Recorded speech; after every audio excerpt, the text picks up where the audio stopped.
Bob Zen had finished writing the perfect first draft of his perfect first novel, he did a strange thing. In the tradition of the haiku masters, he went down to the creek where he folded his just completed novel, 420 pages, into a fleet of sailing ships, one page at a time, and set them free on the water. He had taken a vow to his art and to his Zen. "There they go," he said, watching the tail end of the procession steam round the bend. He stretched and realized for the first time how tired he was. He had pulled several all-nighters in a row to meet the deadline, and this project, boats, which had started at dawn, he looked at his watch and yawned, carried him to mid-afternoon before he realized it. He scratched and looked at that bend where the last had disappeared. There they go. It was time to go home to bed and get some well-earned rest.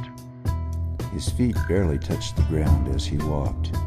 He hadn't realized it, but each page sailing away was a weight being lifted. He smiled and looked at the ground. He was not casting a shadow. So this is Nirvana. But a foolish thought had sneaked past the gate while he wasn't looking. Bob didn't like the look of the thing nor the sound of it. The more he tried to look the other way, the more it was right in his face. Wonder what happens to them.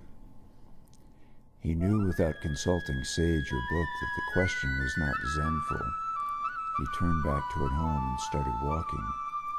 He performed a walking meditation, setting all those little ships free to go unhindered on their journey.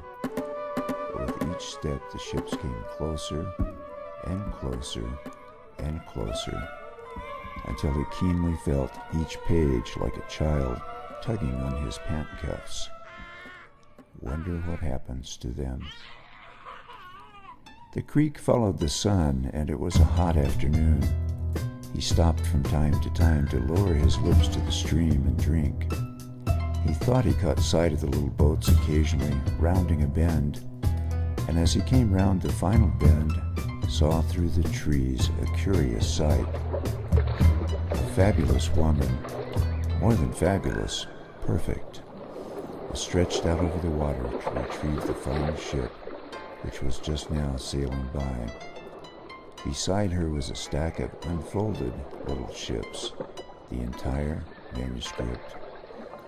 When she finished reading the last page, she sighed deeply and laid the page on top of the others.